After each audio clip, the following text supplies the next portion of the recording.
All right. So today we'll be talking about civic reporting and we'll be talking about reporting social issues, health and education, lifestyle, fashion, and films.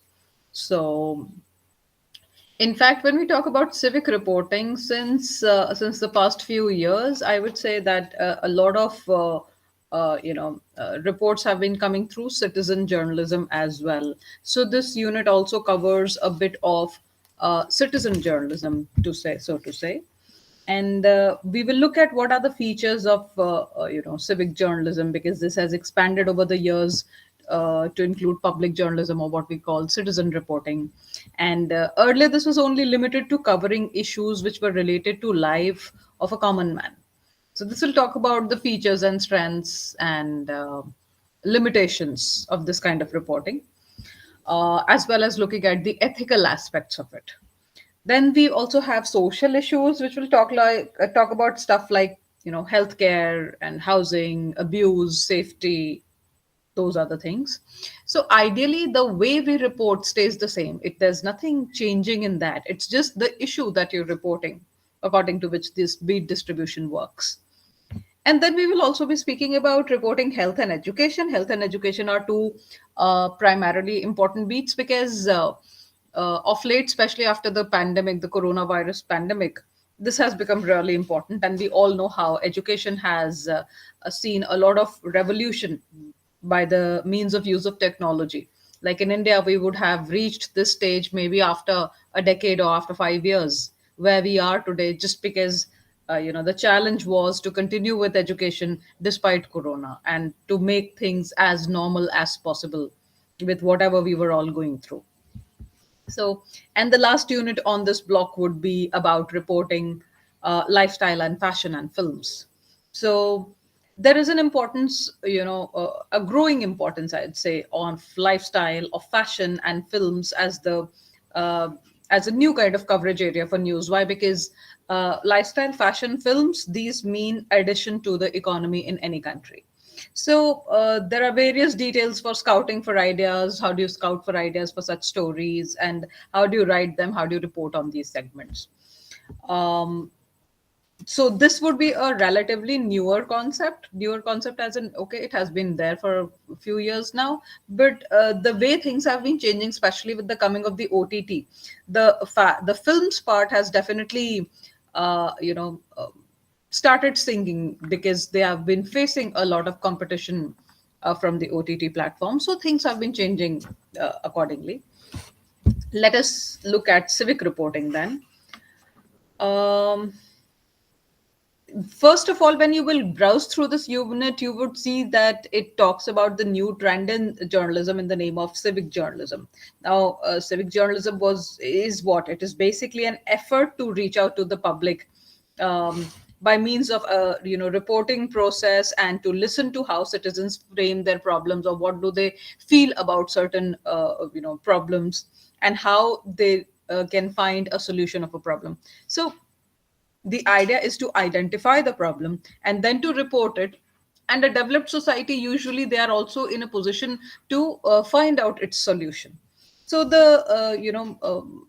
a form of journalism that seeks to listen systematically to the stories of a society and to the ideas of the citizens, and then while protecting their freedom, and how do you report it, is all about civic journalism. So basically, it is an alternative way of framing stories on important issues, things that would be important to children, teenagers, the elderlies, so on. Now, when we look at the features of civic journalism, the most prominent characteristic would be the conscientiousness, because it is about uh, people would like to do stories, or media would like to cover stories which are more sensational in nature, because that would fetch more eyeballs, or that would fetch more, there would be more people who would like to read it for it. So, understanding those features of civic journalism and bringing into play those kind of stories which would bring about development of the society is, or rather, on the low. So, civic reporting is one of those, the non-reporter kind of stories. Because why do I say it non-reporter? Because it is less sensational, but nevertheless, it has everything to do with the society for whom media works. So communication system has digitally, upgraded the media. With that, we have come to a different, technological bent, in fact, in all of the reporting process. So there is a completely different way of hosting different kind of stories, because you're doing the same stories for the newspaper as you're doing for the online. So the value of the eyewitness concept has increased of late. So that is why we are having a lot of stories coming through citizen journalism. Now, various strengths and limitations are there for civic for as well as characteristics are there for citizen journalism, like the members of the public, they are able to alert the media, because as soon as a person calls 100, which is you dial to the police for something, just as well you're able to capture the story on your videos, and those videos then get taken by the media. I was yesterday speaking of stringers, and these stringers are people who are into some other profession, some other business, but whenever there is an important story to be covered, they will do it, and then they will send it to the newspaper office or any media house. So there are certain aspects which professional journalists might find it difficult to cover, since they cannot be everywhere and at all the times. So the citizen videos that come to the media houses, that they become really important as a primary source of information. Then um, the pictures that you get or the videos that you get, one thing is building a story, which a reporter is an expert of, because he or she understands the news values, they understand how to frame news in the concept of the news values. But there can be certain things which go amiss in terms of pictures, visuals, videos, whatever, which these citizen journalists can provide.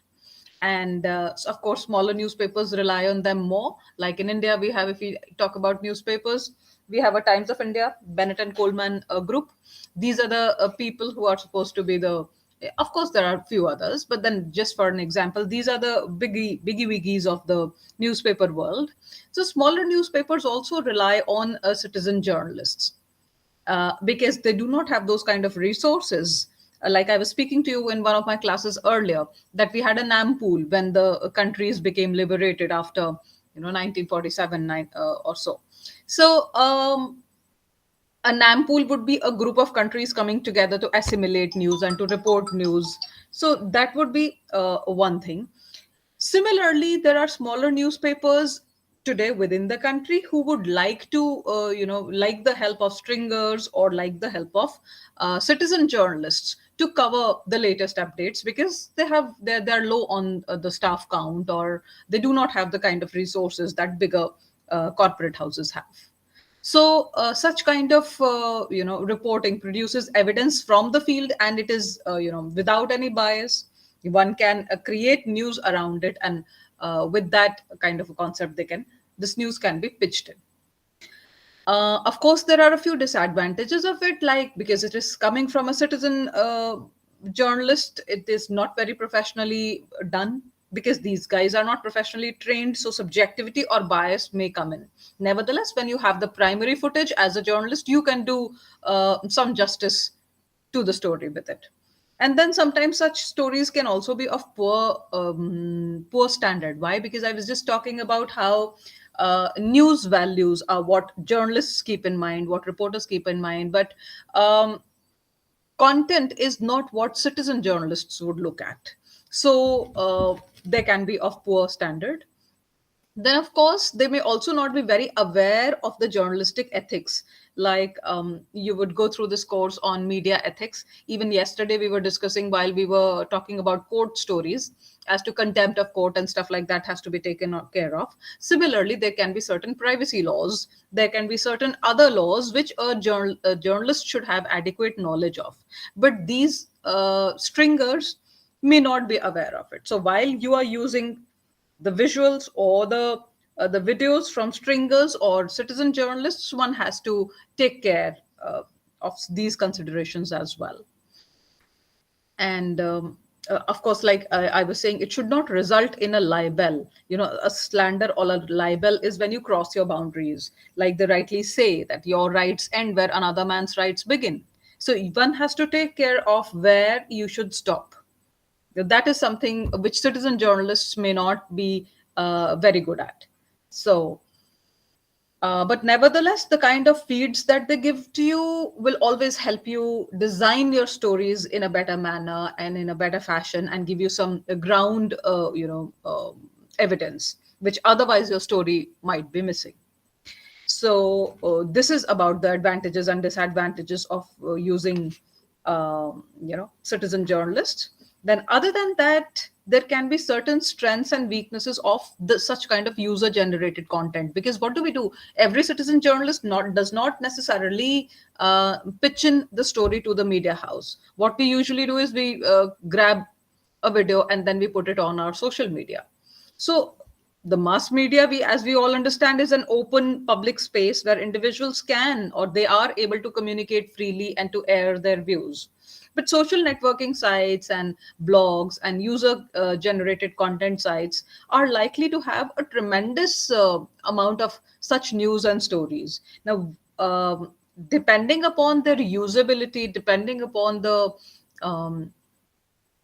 depending upon the newsworthiness, they should be chosen to be made a part of news. So that said, um, there is a certain kind of the ways of understanding this civic journalism. There are, like, I think this was given by Rosen and Merritt, and there were 5 different viewpoints around which public journalism works, like as an argument, a way of thinking about what journalists should be doing given their difficulty and general state of public life. That is one way how you cover civic stories. Or it can also be covered as an experiment, a way of breaking out an established routine. What do we mean by that? When you're doing an experiment, it could be like we try to experiment with the community media, we try to experiment with the campus radio or the community radio. Through that, you try to understand whether it has been of some use, say, for example, in bringing healthcare in a cheaper fashion to the general audience, or can it help in education, or can it give you some traditional knowledge on various issues that you're on a daily basis dealing with. So depending on that, we create an experiment with certain objectives and see whether they've been working well in public life or for the public. That is another way of covering civic stories. And then can also be done as a movement involving practicing journalists or former journalists who want to look at the craft of civic reporting in that fashion. So of course, this has emanated from a kind of debate over, within the press as well as outside the press, of whether citizen stories or civic journalism should be given that kind of due importance or not, considering that it is coming from untrained professionals. So, but nevertheless, on an experimental basis, we all understand that it can really work well if it is monitored properly and when midterm corrections are put in it. So, if we talk about the truth of civic journalism, it has now, of course, become an integral part of journalism. In fact, if you have seen this channel, which is one of the well to do channels, it was till date until it was bought by one of the big corporates, NDTV. NDTV was one channel which, along with others also, along with whichever other channels exist here in India, we see that a lot of stories on the latest things get picked up from citizen stories. So, in order to even build a view, this is the lopside of media. In fact, I would say that they lack on research and they do not have proper ways of representing what the public wants to say. You cannot simply put in a few social media comments on, say, Twitter, and say that largely the public claims this, right? Because this is something that we all call armchair journalism, where the reporter is not doing enough footwork, is not doing enough to get the evidence or to get the proofs of what actually goes into the depth of the story, and they just present some tweets to show what people want or what people think about a particular thing. So it helps if it is a celebrity tweet, because they, or say for example a political leader's tweet, because then it is coming from an official source. But quoting a few tweets to say that certain policy of the government is supported against certain other one does not hold any good, does not hold its ground. So it is not well researched, does not show the truth about civic journalism. So daily newspapers and network televisions, particularly the eveningers, they make use of such information. And civic reporters are because civic reporting pertains to a certain, say for example, Delhi NCR is a bigger city as compared to other socioeconomic classification wise. If we look at it, it is considered to be a SEC A class town. So it is much bigger in area also as compared to SEC B class or other towns of the country. But how are they covering news which is pertaining to mainstream journalism, which is pertaining to people, and brings across those ideas which public actually wants to be seen as a civic issue, becomes important to decipher. So the best solution could be in civic journalism if you're looking at the development perspective of it. But then of course such kind of news also gets converted into soft news, and it doesn't stay hard news any longer. So, like Pew Center for Civic Journalism says that it is an effort of print and broadcast journalists to reach out to the public more aggressively in reporting those issues which are closer to the needs and more relevant to the needs of the public. So, this is what we understand by civic journalism. And of course, like I was talking about the advantages and disadvantages, whereby the the knowledge of law and ethical aspects also come into being. And as far as the Indian context is concerned, there was no sort of a power shift in the country because of civic issues. But the mainstream continued to outdo the alternative views of alternative forms of news expression, like what we call citizen journalism. So something coming in from a far flung city or town to a news media office in the form of a footage or something. So this was not exactly giving any kind of competition to alternative forms. But of late, what we've been seeing is, because of technology, the electorate has started demanding more development. So it has become important how such issues are being addressed in the media. And the news expression or in social media, it also is so popular that it also helps you make an opinion for the people. So newspapers, news channels, news sites, they do relay the news of SEC B and C class towns and cities as well, because journalists continue to select and write it, and political parties are influenced by it. It makes a difference as to whether something gross happens in an SECB class town and whether it is getting reported in national media or not. Why? Because one, technology has bridged that gap, and two, people's issues are getting aired on the national media would also mean that the politicians over there or their leaders would work better towards those issues.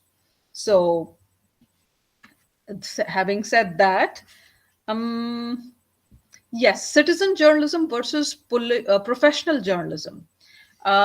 This is something, though, during our discussion, this has come up really well, that ideally they are not very well trained, and whatever comes to them has to be sifted from by the professional journalists. So, citizen journalism might not occur. One moment, I see a message which says, with a description of citizen journalist. Just a moment.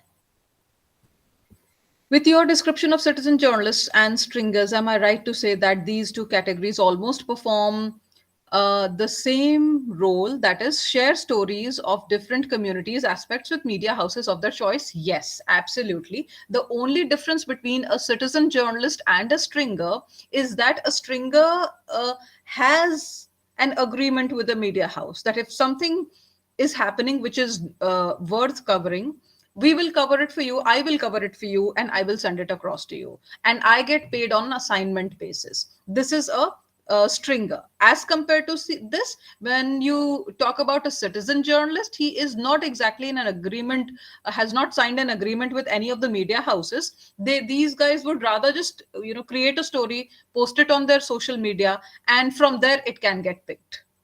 All right. So yes, citizen journalists have no what should we say? No agreement with any of the media houses. But a stringer is paid on an assignment basis. All right. I hope I make myself clear. And a civic reporter basically is an eyewitness. So you take a picture, you take a video, and you give an account of an event, no matter how good the quality or how bad the quality, right? Which cannot be the case for a stringer, because a stringer, say for example, yesterday we were discussing court stories. So this stringer could be a lawyer who could be covering or looking at a story because it is not in the national media, or because it is not at a place where the newspapers reporters are posted. So in that case, this person may cover the story and send it over to the media house. So um, okay, we were looking at the, yes, citizen journalism versus professional journalism. And here we would also talk about the journalists with respect to rules and professions, even in photography, because we know that, the privacy becomes an important matter, and whether the privacy is being respected as well as by the, we do report anonymously a few, we do not reveal the identity of the victim. So those are the professional ethics that one needs to abide by. So hence, every news channel cannot pick up any video that a citizen journalism has posted. But on the contrary, a stringer would know of these ethics and would accordingly report the story. So the challenges could be that it could be a one-side view, either in civic issues or in politics, and or in any other issue that is being covered. There can be defamation. So this defamatory material must be weeded out whenever such a a citizen story is getting picked by a news media. And there are, then you would, when you would look at this unit, you would see that there are certain sites of citizen journalism that have been mentioned, like the Third Report or CNNI Report, Global Voices Online, Global Reporter. Those are just for your knowledge and information. And then there are certain case studies which have been posted about citizen journalism. And with that, we would come to the end of this unit. So basic things that we have discussed here is how citizen journalism is different from stringers or people who belong to a news organization. And what is the primary aim? The primary aim is to be objective and to present an unbiased and factual account of the news events. And then, of course, we talked about the strict code of ethics that must be adhered to, because you cannot, do something which is defamatory. You cannot do something which is more of a contempt of court or the legislature, so on and so forth. And of course, gatekeeping process has to be taken care of when this news comes into the mainstream media. And this relies on, of course, it relies on the experience and training of trained journalists and editors who would filter out any such thing before they use it. And this is it. So we also went, this is the crux of this unit. Besides that, we discussed the features and advantages and disadvantages, and how it is a strength to any society. Why? Because, okay, I have another query, looks like, where do we draw the line between civic reporting and solution journalism, as they both work towards finding solutions to the problems of the citizens? Very well said. Yes, they both aim at finding solutions to problems of the citizens. So we do not draw this line. The only difference is when it is more of a development reporting and whether it is civic reporting. So I would give you an example. In Noida, a building that was not properly made was raised. All right, so this is a civic issue. Of course, it created, because this was a multi-storied building. When it was raised, a lot of pollution related issues came up. So raising of such a building is a civic issue. And solution journalism could be focusing on first you identify the needs of a society or the problem of a society. So say for example in Noida the problem could be pollution, and then what is that code of ethics that you lay down for the builders so that they do not promulgate with anything, or they do not break this law on um, keeping the looking at the emissions part, or looking at the pollution and environmental concerns part of it. So that is solution journalism. We do not really draw a line between it, because anything which is more civic in nature will obviously pertain to development of that society or community. So having said that, then we come to the next unit of this block, which talks about social issues. Now, this is more of a general unit. You would not find a lot of statistics have been mentioned in here, talking about right from UN report to looking at the status of different countries of the world, about the, like, say, for example, when we talk about aging population in Japan, we have to look at the healthcare, and how do people stay, and who takes care of the elderlies, etc. So this is more of a general unit which is going to talk about media coverage of social issues, and those social issues would be healthcare. It would be more in terms of income or housing, or social networks and customs, abuse of the elderly, and safety, security, road safety. All those issues are taken care of here.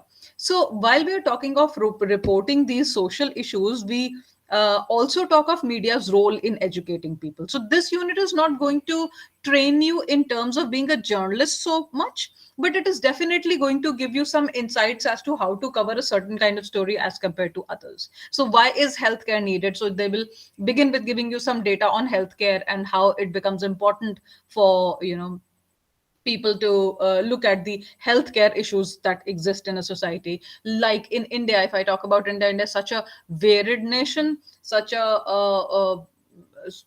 so many differences exist from one part of the country to another, because it is a big country.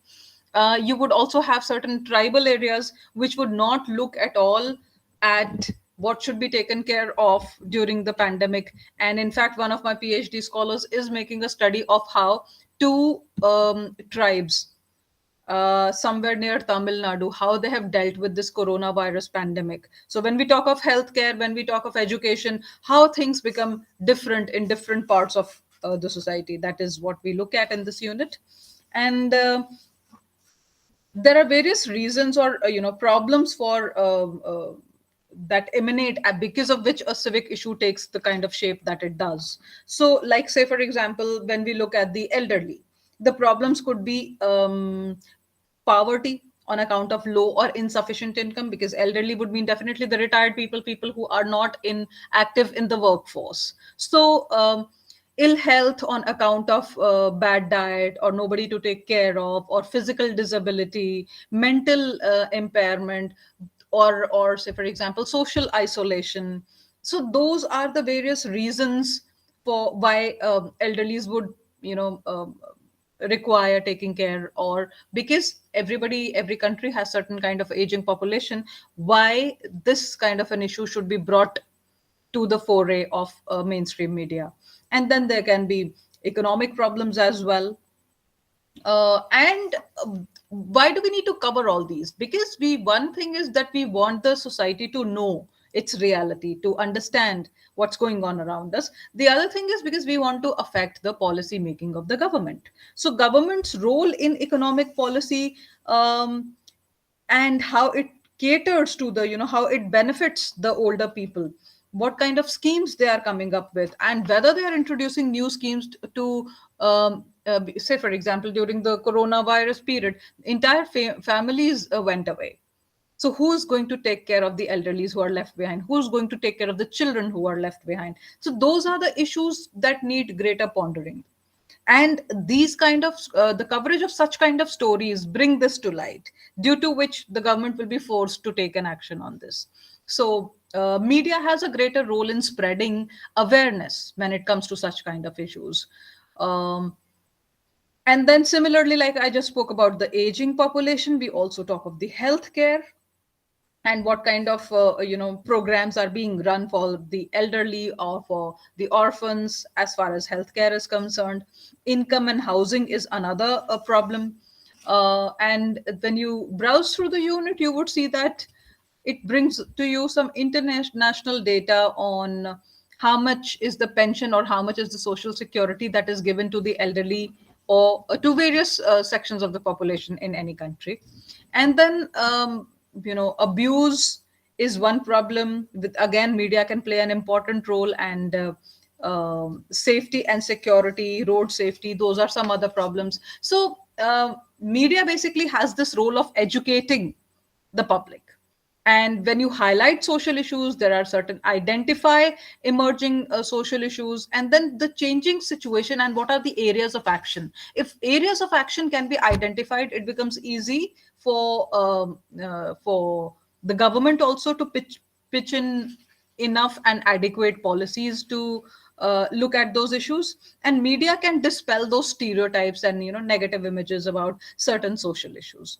So this can restrain the society from creating a fear psychosis. This only happens when you do some responsible reporting by promoting, intergenerational bonds and, informing people in general about such issues.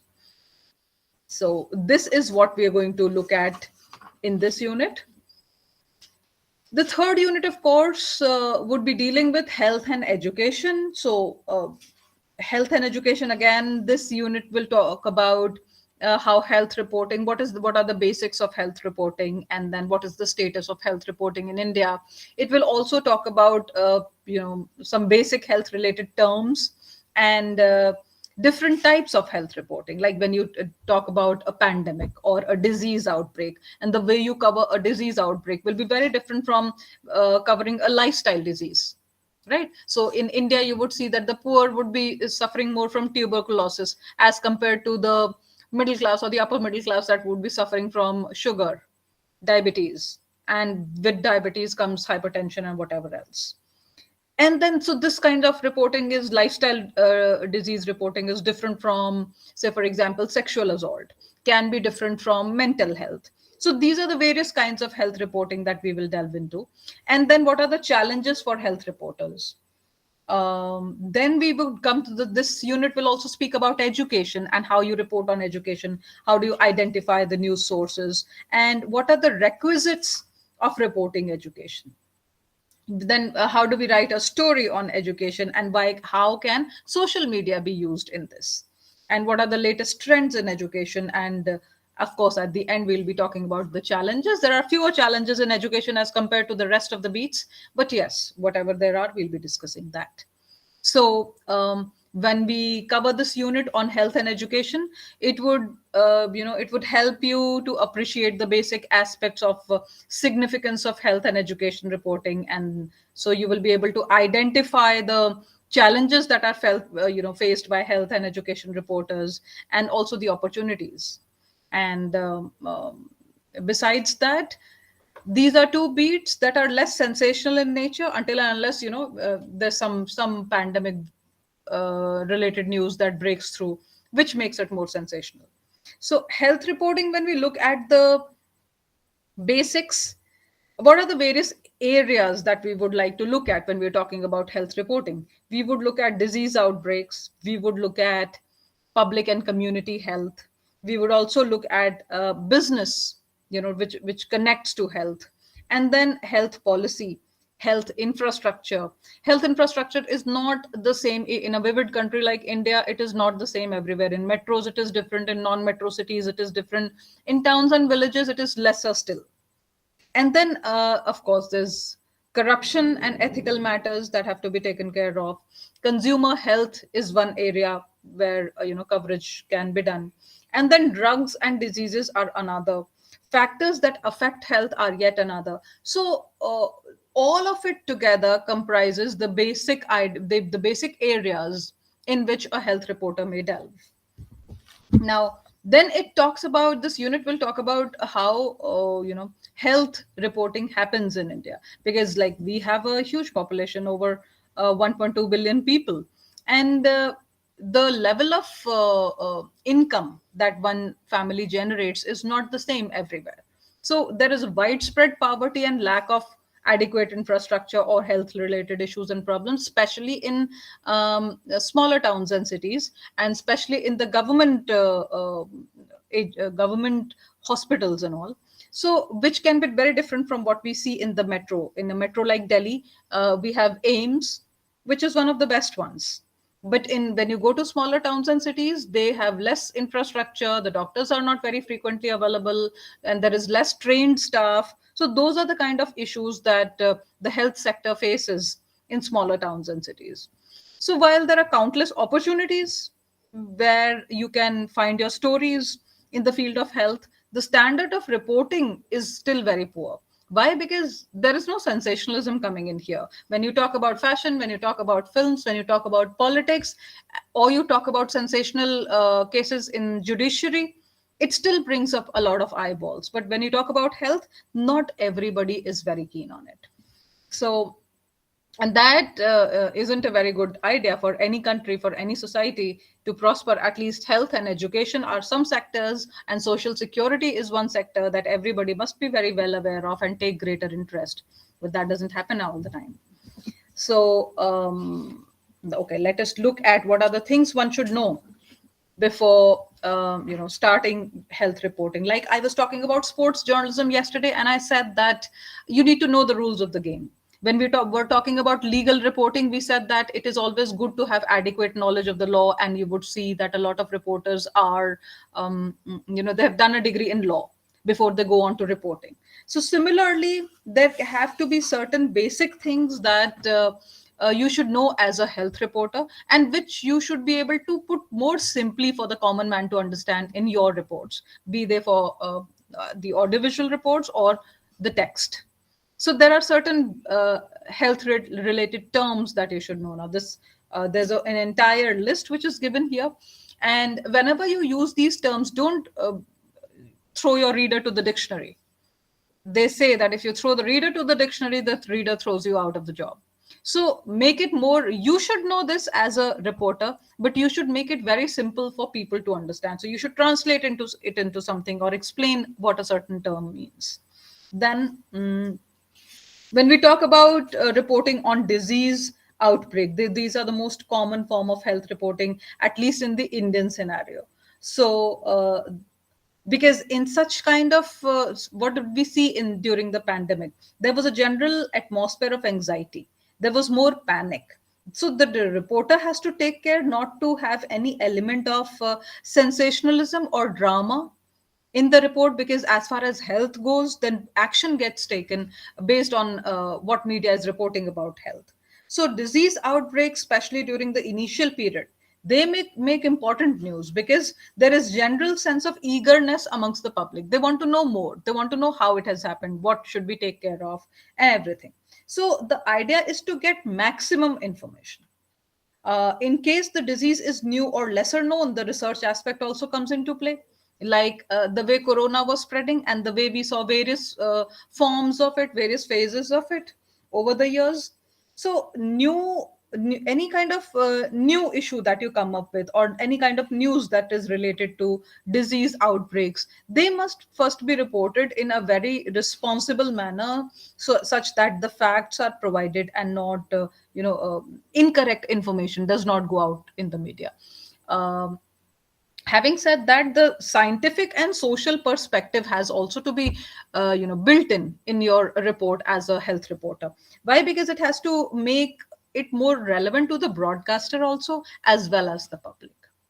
So um, okay, when you browse through the unit, you would see that there are a few pointers that are given, and these are some initial questions that someone must ask during the initial stages of disease. This could be, what are the major symptoms of the disease, or when is it important to see a doctor, what is the nature of the disease which is causing this, which is being caused by this pathogen, and how is it transmitted, who is at risk, a greater risk, or what are the precautions to be taken. So those are the various things, common sensically speaking, if you look at it more common sensically, whatever you need to know about something that is not known till date.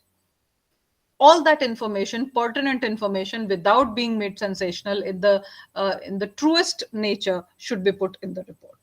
And then the answers to these questions should be more relevant and more from reliable sources. So if you've spoken to some health experts, if you've spoken to some doctors, and then you're reporting it, it makes sense. Don't go by hearsay. And then there are different environmental factors also that can affect the rate or extent of the outbreak. So this gives you, as a journalist, an opportunity to provide a wider focus to the story. And then if this disease is new, or if there is little information about the outbreak, it is best not to give any predictions of any kind. So why? Because based on this, people will make their own assumptions. One should wait for research reports to come out and accordingly provide solid and trustworthy information. The Okay, the course of the way the disease has broken, the outbreak should also be noted, so that precautionary measures can be made, like when we faced in 2020, when the world faced the pandemic, and people did not really know how to handle it, and it was much different from the year 2021, when it looked like, at least in India, we were more in control of things. So post the outbreak, there should be time for retrospection and the lessons that have been learned, what to do, what not to do. That's important. So this was about a disease outbreak. Now, talking about the lifestyle diseases, it is more informative in general, because this is, as compared to a disease outbreak, this is not going to tell you anything new that you did not know about. It is a lifestyle disease. The idea is to inform people, to motivate people, or to talk about a new research that has come to make life easy for people who are suffering with lifestyle disorders. So now this lifestyle disorder could be related to people's own habits. It could be smoking, drinking, drug abuse, or say for example sedentary lifestyle. So those can be the major causes of lifestyle diseases. So accordingly, so it does not come as a surprise to anyone, right? Unlike a disease outbreak that happens say in terms of pandemic or epidemic or anything. Then of course, when we talk about sexual assault, one, this is a sensational story. Two, there are a lot of ethical concerns that come into picture that you must take care of as a reporter. So, because it demands some kind of special consideration and sensitivity. The criminal aspect of it will be left to crime reporters, but the assault can have a number of health implications, which can include, the psychological aspect of it, or and the reporting of such an issue of such violence will require the reporter to work closely with the medical team. And no other branch of health reporting will require the journalist to be this careful, as much as much care as is required when you're dealing with a victim of sexual assault. A lot of ethical considerations have to be kept in mind. Care should be taken not to give out the personal details of the victim and her family until the victim wants to publicly be named, or to, she wants to come out in open with it. No comment must be made about habits, or like in India, a lot of times how a person projects herself is made the reason why it is why such kind of an thing happened to someone. But that should not, no such scarred comment should be made. And then it is of importance to keep the welfare of the victim above everything else. So those ethical concerns, those ethical considerations must come into picture when we are talking about reporting on sexual assault. And then talking of mental health, at least in India, there was very less awareness on mental health issues, as long as the pandemic did not come our way. So mental health is more or less a subject that has only recently gained some momentum or prominence in the field of health reporting. So people are now becoming aware, they're now becoming sensitive about the broad spectrum that mental illness can have. And there was a stigma, at least in India, there was a stigma that was attached to this. A lot of it could be attributed to positive handling of this issue, mental issues, and how it can effectively, shape public opinion. This is where the role of media comes in, because if overall you can shape public opinion in favor of people suffering from mental issues, the very perspective of the society changes. That is what makes media very important. So even the most even the most complicated cases of medical illness, mental illness, were not taken very seriously. And it was thought that this is because it is not shown physically, it does not determine anything physically. So it was thought that this was not very important issue to deal with. So the focus should be on the way a person's mental illness is dealt with. That is what one needs to be. And you should try to remove the stigma around the mental illness itself. So when reporting the story of a person with medical illness, the reporter should keep in mind that illness is a part of the person's life, and it is not how you look at a person. So it is not the defining character.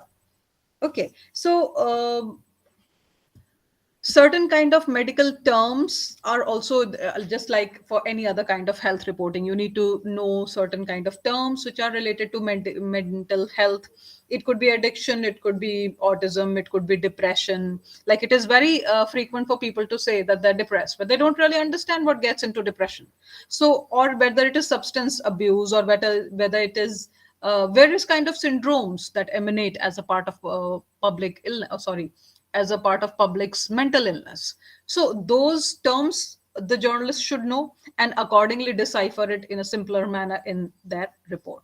So we talk about right from addiction to the state of schizophrenia or dementia, or things that strike at a later stage in life. So all of it together, it's a huge basket of various kinds of mental illness. So that's about it. And what else is there in this? Just let me take a look. Okay, so that brings us to the end of the health education. Now we look at how education is covered, or how, you know, education and the related aspects get covered, imbibed in media reports.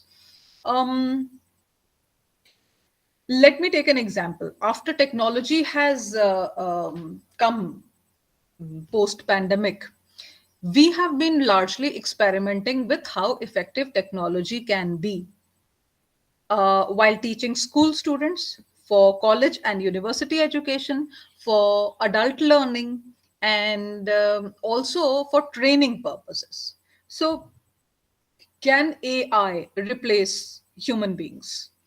That is the question today that researchers are dealing with. But let's come back to reporting. When we talk about education reporting, right from we need to look at a wide spectrum of subjects. Like I just said, school education, primary education, secondary education, college education, vocational education, and then there is skill education. Especially for the past 5 years in this country, skill education has taken the center stage. And then what are the government's policies on education?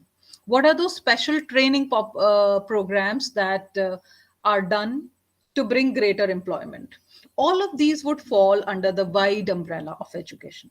With the passage of time, the inclusion of such areas like homeschooling or not for profit organizations running a school, or so government schools, uh, educational reforms, and what I was talking about, the use of technology in education, it has all broadened this field very much.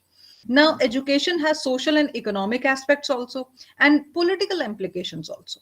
So, education reporters have to inform the public about all these aspects, and at all levels, local, state, and national.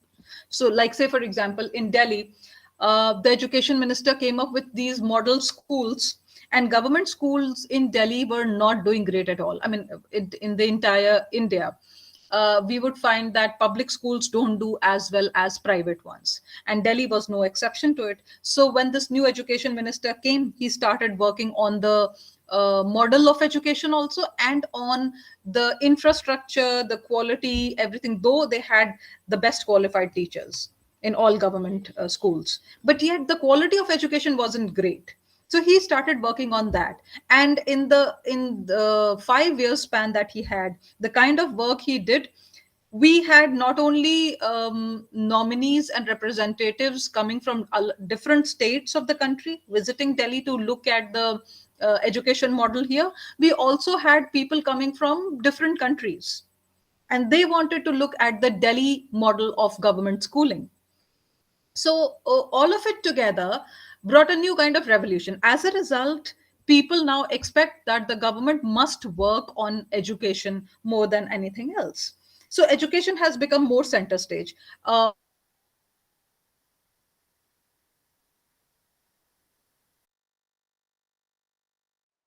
What else can the leaders do for the society? But now education has taken center stage, which has also assigned greater importance to education reporting. So it is important to know for education reporters that the most important and reliable sources of information would be teachers and education professionals.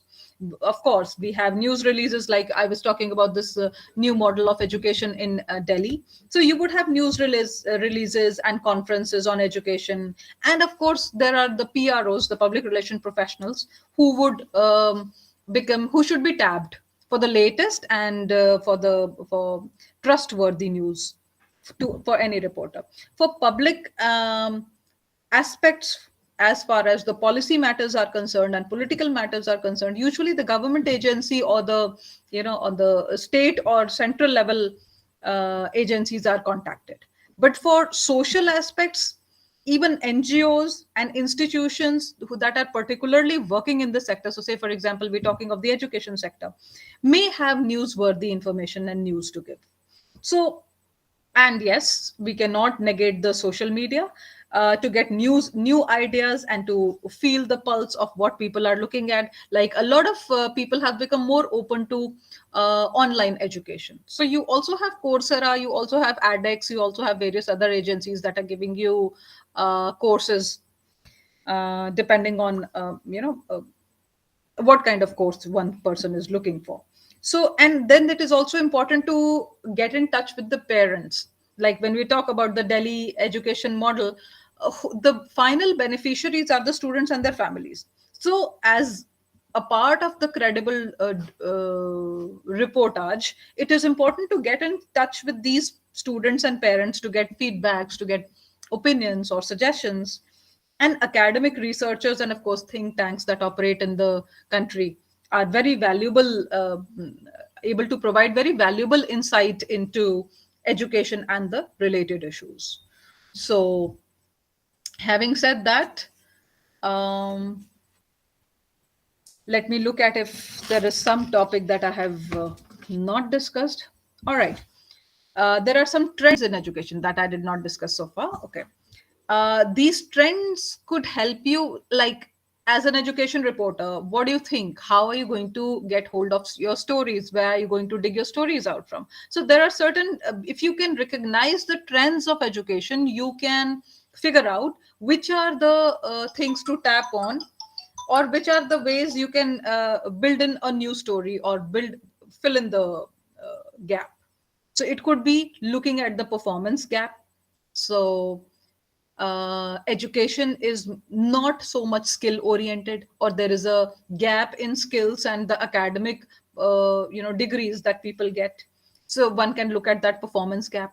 One can also look at the school choice, and then what kind of schools are preferred. So till date, maybe only private schools were preferred more, even by the middle class and the upper middle class. Is there a change? Is there a drift in the choice of schools now? Then early childhood education, standards and testing, teacher education, evaluation, training, because every expert, however expert one is in an area, be it a doctor, be it a teacher, be it anybody, they need to be trained further. Like these days, when we talk about higher education, at least in IGNU, the teachers are working on artificial intelligence. So our trainings go around artificial intelligence and deep learning, immersive learning, all those things. Why? Because being a distance education institution, we understand that this is the next thing that we will have to be on. That will be our bandwagon next. So teacher training is important. And then reservation in education. In India, we also have reservation for the underprivileged, and also on the basis of castes and all. So that is there. And then educational infrastructure, what is desired in the countries that have the best level of education, what is offered, what is the kind of gap that we face here in our society or country, that is important to understand. And then what is the role of other organizations, could be non-profit organizations, and then digital learning, higher education. All of these are areas that one can look at when you're talking about reporting education. So while we've spoken of this, what you as journalists have to understand is, now when you might not be asked what are the say for example, what is the challenge for education report, or what is the future of education reporting, that too can be asked. But what you would be asked would be, you could be given a few facts, and then you might be asked to build to write an education report on it. So accordingly, you need to practice your skill of writing the report as well, other than looking at the trends of education. So this brings me to the last unit of this block, which is reporting lifestyle, fashion, and films. And I would like a 5 minute break. So I'll come back to you in 5 minutes' time.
So, welcome back. And now we are looking at the last unit of this block, which talks about reporting lifestyle, fashion, and films. So, while we're talking of lifestyle, fashion, and films, it is important to understand how we scout for ideas when it comes to fashion and lifestyle products, how we, look at reporting an event which pertains to fashion or films and so on. Then of course, like we were talking about the health and education sector, and we were talking about various other things, we have to have an understanding of the terminologies that are used in that world, and then other lifestyle things that pertain to lifestyle and are largely reported. So say for example, yoga is something which is reported. And then how do we write about cinema? Okay, I am getting a few messages, it seems. In Uganda, during disease outbreaks, usually the government, through the Ministry of Health, takes up the initiative of constantly updating the public through different media platforms. Yeah. How can health reporters maneuver through this? If it is coming through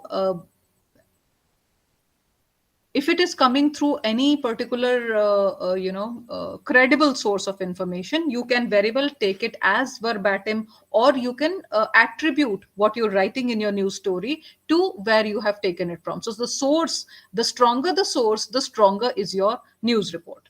So health reporters can take go for a fact check over there, and they can also borrow the facts or the information that has been imparted through the Ministry of Health. That is how you make your report more credible. The more you do this, the better it gets with you. In Malawi as well, we have had a government initiated task force on both COVID-19 and cholera outbreaks, which re-entry hit the country so hard. Okay. It was through the same task force which was briefing the nation through the media on various developments on the diseases. Yes, absolutely. The what goes wrong is when, like, I will speak about India, there is a lot of competition between various media houses. So, say for example, when we are talking about these credible platforms, everybody is getting information from these platforms. But what is that additional input in your story? For that, when the reporter is scouting, might just fall a prey to something which is not so credible. So that is something that you should prevent any incredible or not so real news from entering into your news report. Other than that, yes, these are the best platforms which are bringing in news to you. And okay, one trend that was seen here in India is, since we have such a huge population, not every state of the country was very well equipped to deal with a pandemic like corona. But at the same time, it would also set a very negative image for the government if the real numbers were doled out. So we would see in places like Bihar or Uttar Pradesh, these were two states where the real figures wouldn't come out. So that made all the people, the public, common public, question what the reports were. So what we call credible in terms of the Ministry of Health or Ministry of Education, or going to the portals, looking at the website, was still under a big question mark, because we were not sure whether the real data was coming to us or not. In such kind of a setup, it is more challenging for the reporter, because you have to get the real data. Now, you could probably, like in India, people would like to talk to a doctor of AIMS to figure out how many cases are coming, or what is the new research that they have come up with, or what do they say, how do they look at this entire outbreak of corona, and whether it can be curtailed, whether we can do something with our vaccines to curtail it completely. So those are the things that one must take care of. But yes, having said that, as long as you are getting important information through valid platforms, credible platforms, you should only imbibe that in your news report. So I hope I answer your questions and observations. I can see somebody raising a hand. Yes, Mr. Gonbe. You may please unmute and speak. My apologies.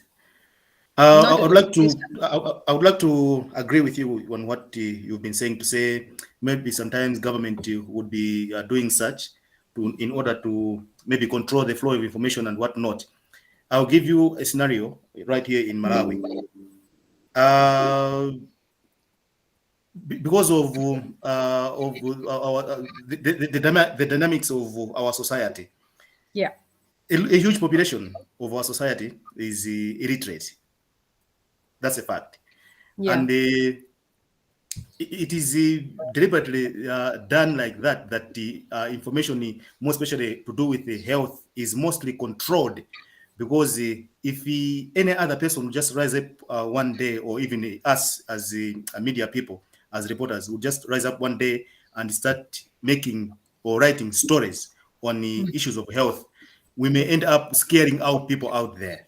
Yes. So government is always in control of the information, more especially on health issues, because there are so many misconceptions on the issues of health currently in Malawi, and maybe Right. that's the more reason why government is also struggling a lot in making sure that maybe it deals away with the say some of these diseases, most common diseases that maybe they were supposed to be so easily are done, just because of the misconceptions that are there. And they Right. always make sure that they control the flow of information. And most of the times, the information would come from straight from the government, or even public relations officers that were put in different districts Right. in the country. So information in Malawi as regards health issues is always controlled. Thank you. Right. Thank you for the information. And yes, this is the case with most developing societies, both in India and Africa. And this is why, the reporters have a double challenge. They don't only have to cross check, they also have to ensure that they put the correct information such that they don't scare or alarm the population over there. So, yes, it is a greater challenge now. Um but yes, with challenges also come good opportunities. One should cash in on them. Okay. Having said that, we now move on to the last bit of our discussion, which talks about fashion and films and lifestyle. So, on of late in the recent years, there has been an unprecedented increase in the number of, in the kind of coverage, or the amount of coverage that fashion and lifestyle issues have started getting.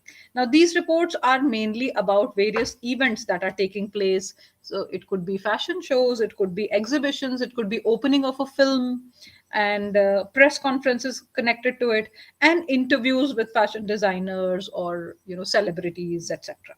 Even photographers and choreographers have come into the list of celebrities now, or movie directors, and that is one thing. The other deals more with the lifestyle. So it could be a dietitian, it could be a yoga event, it could be various travel experts. So all of this together talks about lifestyle and fashion and films. Now there are various trade magazines, as you would be aware. So what is the function of a trades magazine? Whenever you fly off to some place, you would see that in the pockets of your seats in the plane, you would find a magazine which would be talking about the place that you're going to, what are the tourist attractions there, what are the various hotel facilities there, or anything and everything related to tourism. So these are various trade magazines. Now they would also cover business of lifestyle products also. And so say for example you're going to Kerala. Kerala is one southern state of India, which is very well known for its oils, for its traditional knowledge for health, and they believe less um, in the modern medicine system, and they work more on traditional medicine system, and through massages and all, they are able to treat various ailments. So if you are on a flight which is boarded for Kerala, you would find the trade magazines which would be talking more in terms of those businesses. So okay, having said that, this is about lifestyle. Fashion is another segment, and fashion is something which has come to us from various, traditional age old textiles to crafts and embroideries, and various kinds of things that have become fashion on and off. They keep going and coming, and those trends also, and what is the idea? The idea is to promote these fashion items so that the manufacturers and the businesses get a boom. And then there are designers that organize a variety of such promotional activities. in various parts of the country. The products are also displayed of late. The in India, at least, the Prime Minister has been given push to traditional crafts and indigenous crafts, and accordingly, there are, like, say for example, from Gujarat, the weavers would come and put up their stalls, and there would be a special request for everybody to go visit and whatever. So the idea is to give a push to business within the country also. And as part of the promotional activities, there can be fashion designers who would go within the country in important cities like Bombay and Delhi, and also go abroad and participate in fashion events. uh, Talking of fashion, since the time fashion and all started becoming important in terms of media coverage and in terms of the addition that it makes to the GDP of the country, fashion design councils have come up. Now these have been formed to organize various fashion week events, wherein the designers showcase their creations, and the quality of these shows, they also match up the international standards of presentation and content. So government has also realized the importance of design elements to promote export of textiles and jewelry, and, say for example, leather and other lifestyle items. So it has sponsored fashion shows organized worldwide, and it has been able to create a positive image of Indian products. So, say for example, the sari. A sari is a 5.5 meter long cloth which usually the women in India wear. So it has become such an in thing that number of people outside the country also like to wear it, or various other fashion items which have become important. And we've also set up some institutions that look at fashion per se, like the Indian Institute of Fashion Design, National Institute of Design, or Fashion and Design Development Institute. There are various branches of these institutes that have come up in various parts of the country. So everybody who wants to study design, who wants to study fashion, goes there, gets enrolled in a 3-year degree program. There is even a master's program, and these are considered like NIFT. National Institute of Fashion Design is considered an institute of national importance. So, uh, having said that, of course, in India, at least we can say that fashion has come of age, because the Fashion Design Council has been formed, which is organizing fashion weeks everywhere. And there are leading designers who are showcasing their creations also, and attracting buyers from foreign countries also. People from the West like to come in here because they find the products cheaper than what they would find in their countries. So even the standard of fashion shows has improved. And at the local level, people have become more brand conscious. So there, okay, in the northeastern part of our country, a lot of such goods which are branded goods come in. Custom free goods are given there. So you would find that the same brands which are available at a much higher price in, say, Delhi and Bombay, will be available for much lesser price in the northeast. Say for example, Nagaland, or such other places. So there are various the retail businesses are attached to it, the tailoring businesses are attached to it, and designers are also designing dresses keeping the seasonal fashion in mind. So earlier it was a different kind of things that common people would not relate to, but now it is also the Pret collection that comes across. So this Pret collection is, out of the entire collection that has been showcased, the Pret collection will be that collection which people generally would be able to wear, buy, use. So that has also become important now. And of course, the strength, as far as the strength goes, we have the rich cultural heritage, and of course there is skilled manpower, abundance of raw materials. All of them are strengths of the Indian fashion market. More than that, the idea of promoting it is to get employment opportunities and entrepreneur opportunities for the people. So like I was just talking about 5.5 yard cloths which we called sari, we have various states of the country that promote different kinds of weaves and different kind of saris. So say for example, we have patola saris, we have Banarasi, we have Kanjivaram, which comes from the state of Tamil Nadu, and then we have Gujarati and Rajasthani dresses. Like whenever I get to speak to people outside the country, a lot of them know India by Rajasthan. Why? Because Rajasthan as a state has positioned itself as such a culturally vibrant and tourist welcoming state that most people understand when we talk about Rajasthan. The cultural heritage, the food, they know it all. So, similarly for fashion, because whatever fashion emanates traditionally from these states is something that finds its way into the international market also.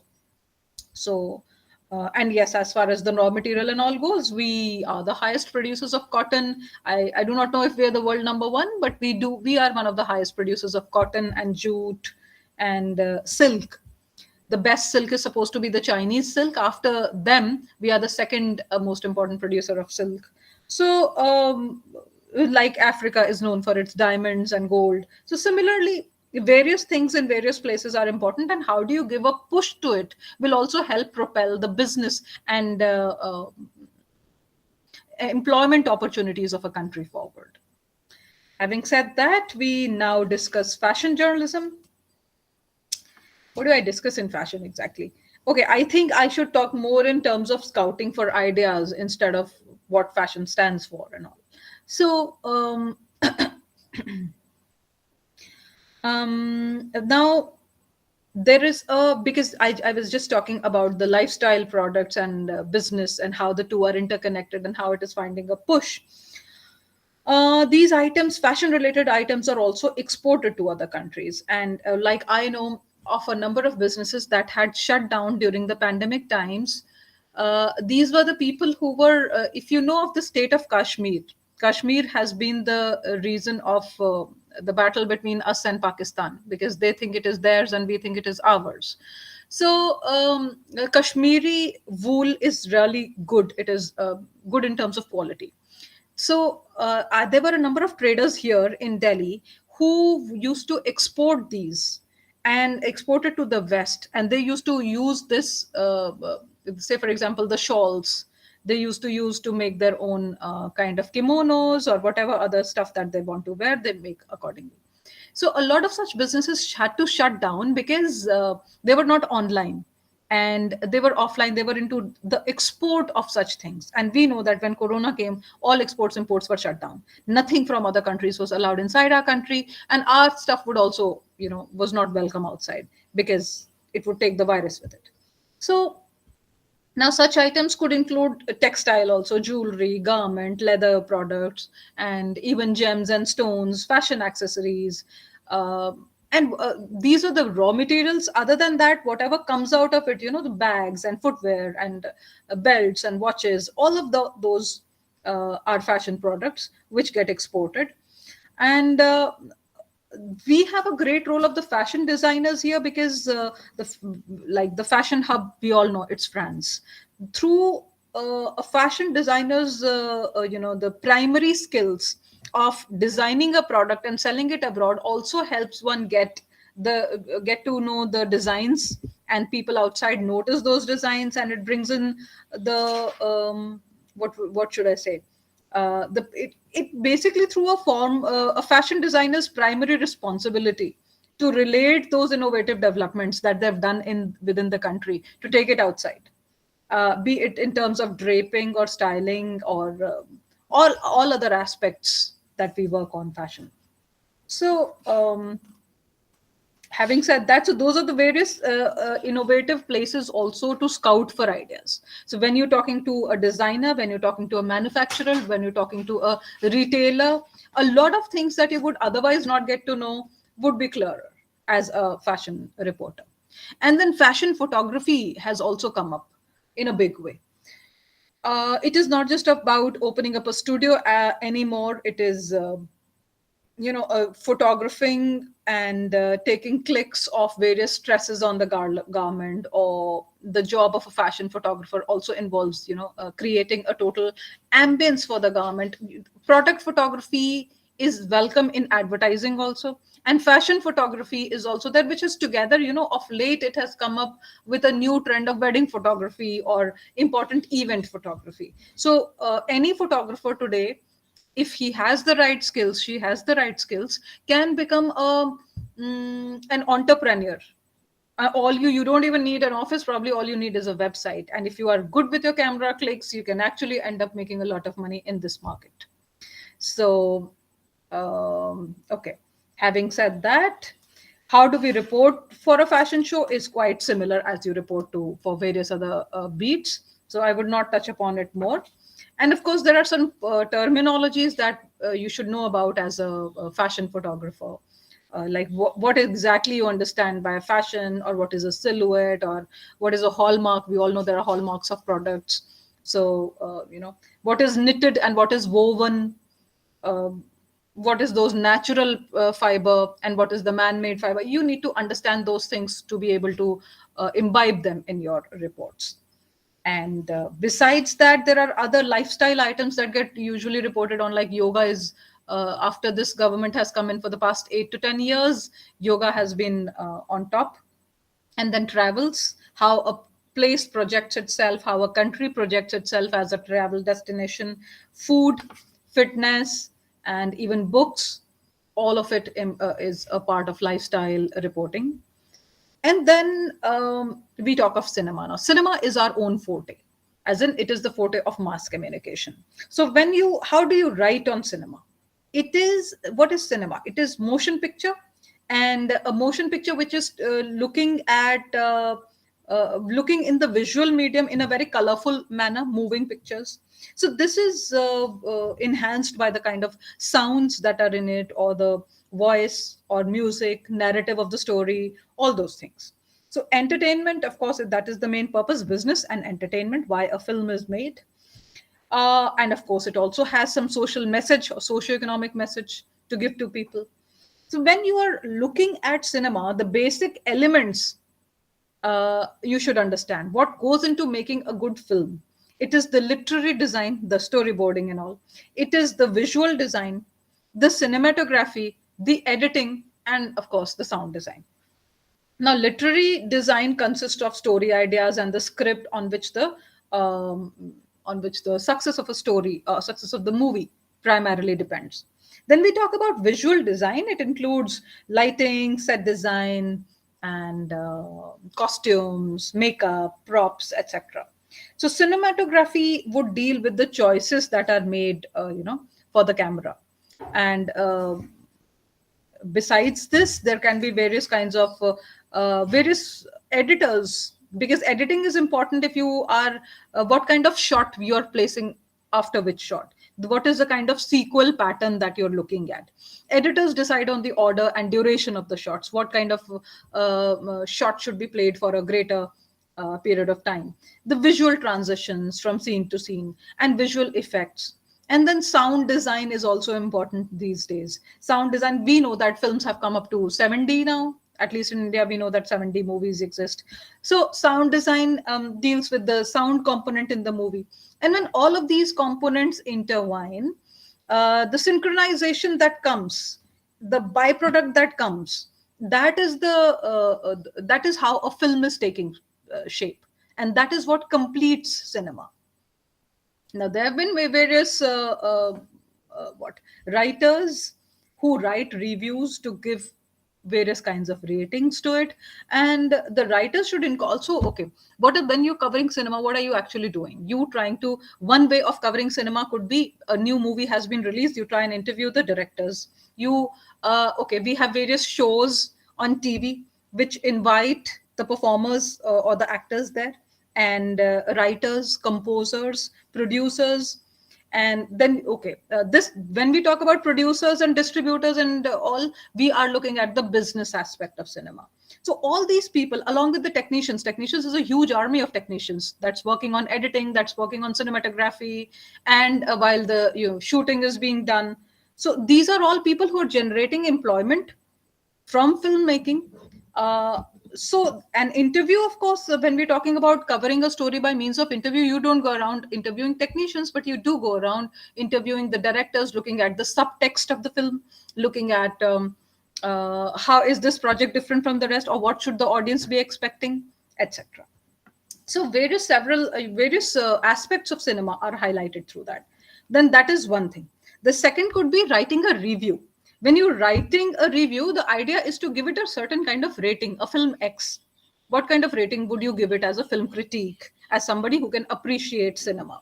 It helps the readers to have an opinion on the cinema. Like earlier on, uh, now, of course, a lot of competition film is facing due to the coming up of OTT, because OTT shows greater reality.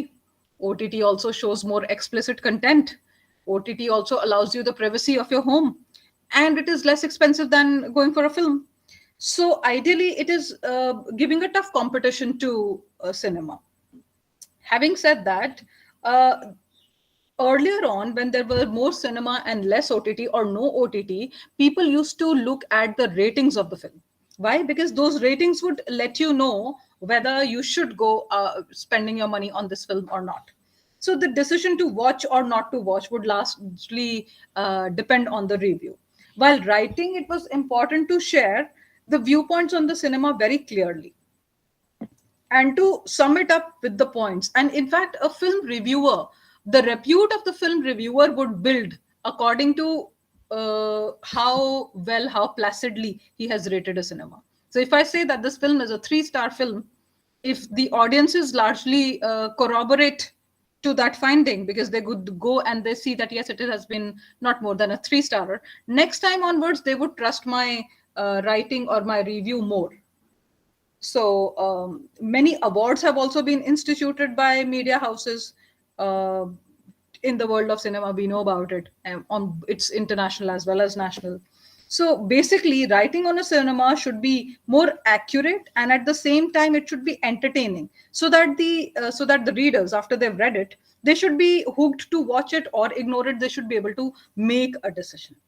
Then of course it should be talking about the various important aspects, are also the ones that I just talked to you about, that the literary design. Of course you will not use the word literary design there, but you would try and explain what is the backdrop of the story, or how has the cinematography been, or what kind of, where have they which locales have they used for shooting, etc.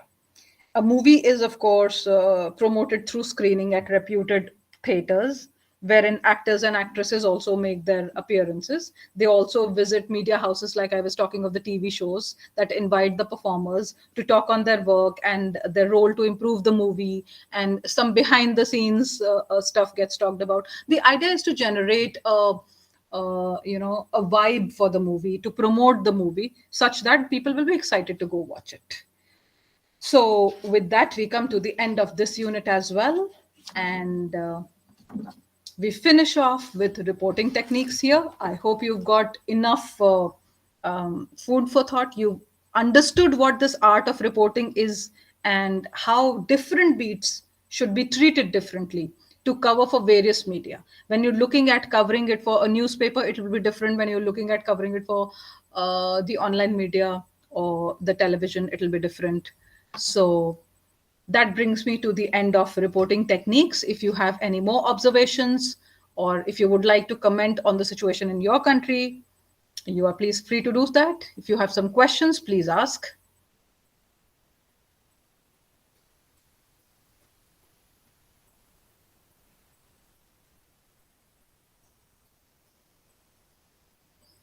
Any questions, anyone? In fact, you can also ask me questions pertaining to the previous 2 classes that you've had on the first 2 blocks. Yeah, on news sources and all that. If there is a question, you may ask me now. Good day, ma. Hello. Please, my own is not a question so far, but I just want to inquire because I've tried to watch the previous session you had on this same elements, but I can't get the access of accessing that materials that has been recorded so far.